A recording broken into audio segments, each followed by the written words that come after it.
bed, motionless, where you'll never be able to get up from or even toss around in. You're not able to eat for yourself. You're not able to bathe or dress yourself. You can't even speak. The only things that you're able to do are roll and blink your eyes. You feel frustrated. You feel like a prisoner in your own body. You feel as if you're already dead, except you're still breathing. You're in a vegetative state. You wish you had a way out. You wish death upon yourself, and you can no longer stand the fact that that would be your life for the rest of your life. Wouldn't you feel at ease if you can at least have the right and the choice to choose whether that's the life you want or choose to end your pain? But there is a way out. There is a way to end the pain and gain liberty, but its practice is illegal and controversial. Everyone refuses to assist you. It is a choice to euthanasia. Euthanasia ought to be legal to give those terminally ill patients individual freedom and an end to their undesired pain, suffering, and misery, and the individual's frustration from having a valueless life. Before making my arguments on pro-euthanasia, I would like to define euthanasia. Euthanasia is Greek, meaning for a good death, and it is defined as the act or practice of killing somebody who has an incurable illness or injury, or assisting that person to die. Now that we understand what euthanasia is, let me move forward to my first argument on why euthanasia ought to be legal. It is cruel to deprive suffering people of an end to their pain. According to physician and author Dr. Macy, legalizing euthanasia would help alleviate suffering of terminally ill patients. It would be inhumane and unfair to make them endure the unbearable pain. In case of individuals suffering from incurable diseases or in conditions where effective treatment wouldn't affect their quality of life, they should be given the liberty to choose induced death. For some patients, euthanasia may be of best interest and desire because of how they painfully suffer, physically from the pain the illness brings to them, to medically with the side effects the treatments bring to the patients, to emotionally and mentally as they wait a slow and painful death. If a person decides that he wants to die because of the crucial pain they are experiencing, and they are already sentenced to death, and someone does not think that this is a good decision, what right does that opposing person have to tell them that they cannot do this? Aside from my first argument, euthanasia should be viewed as a human right, which brings me to my second argument. An individual's right to choose the value of their life or death. As quoted from the philosopher David Hume's famous essay on suicide, I believe that no man ever threw away life while it was worth keeping. An individual has the right to decide whether his life is worth living or not. Too many, the pain is too unbearable, and wish upon their own death. For some individuals, death is a better choice than what is left for the living lives. And sometimes the pain of an illness or misfortune in their life is beyond more of a reason to remove themselves from this world by committing suicide. Patients suffering from terminal illnesses tend to get depressed and find no value in their lives. An individual has liberty, which includes the right of owning his own life. If one has the right to own property and sell it, why not have the right to choose to end their life with a reasonable and rational circumstances given? My third and final argument is as follows. An individual would sometimes rather die with dignity than to live in misery.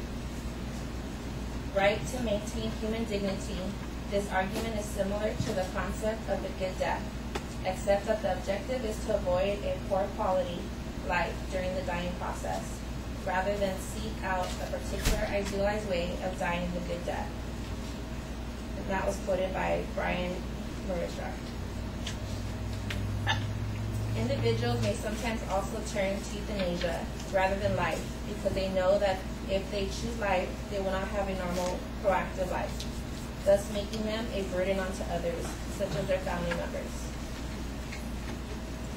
Sometimes, terminally ill patients strongly believe that they will achieve freedom through their own death, rather than have to depend on medical treatments or machinery such as life support, or be faced with a living in vegetative state, tied to a bed, without being able to do anything for themselves for the rest of their lives.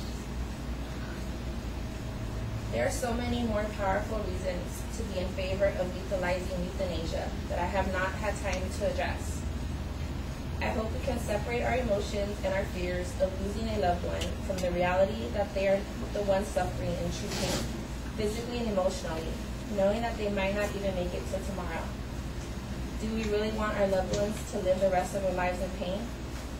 Or do we want them to live the rest of whatever life they have left happy and free of pain? Knowing what I have previously explained to you, the answers to these questions should be giving the patient the option to live in pain or to be liberated from it.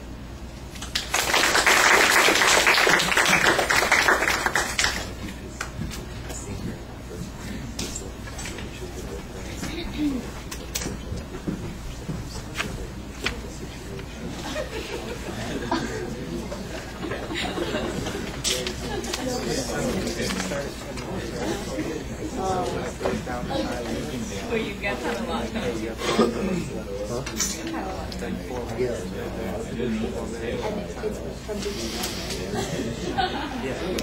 Ahmed, what did you think? I thought she had a great argument, and her introduction was good, and her thesis was okay, but I just couldn't find out what it was. It's like towards the middle, but pretty much it was good. But and also she was speaking really soft, so I couldn't really hear her. Maybe it's because I was sitting in the back, but other than that, overall it was good. I know she was reading from the paper, but yeah, that's good.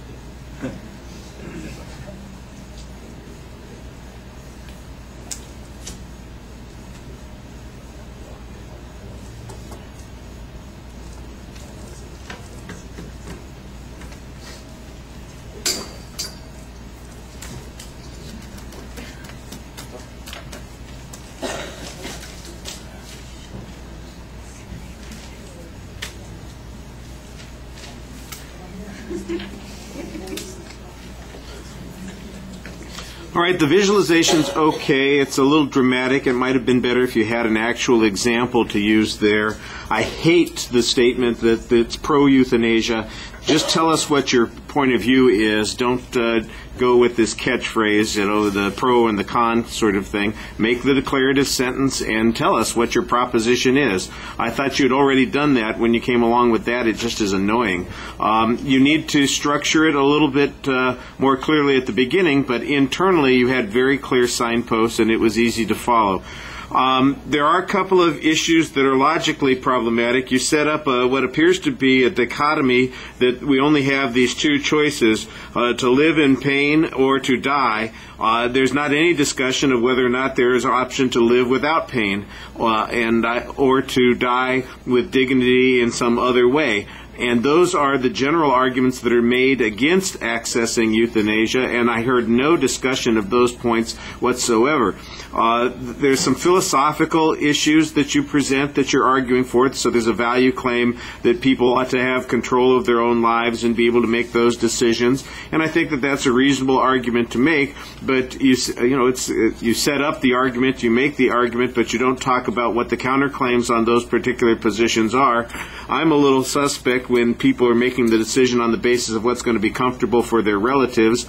I'm not sure that I want grandma to decide to snuff herself simply because her avaricious grandchildren see her fortune in front of them, and they say, "Oh, let's have that."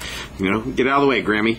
That kind of thing. That seems a little problematic. Yeah. So I think you need to be able to deal with some of those sorts of issues. The vegetative state that you use as an example at the beginning is problematic because if somebody's in a vegetative state, they can't choose for themselves what they want. They're in a position where they're unable to communicate their desires and wishes. So how are we supposed to treat that one? Is somebody else allowed to make the decision for a person in this situation? So I think you've got some real practical issues that you need to deal with. You have the basics here on the philosophical points.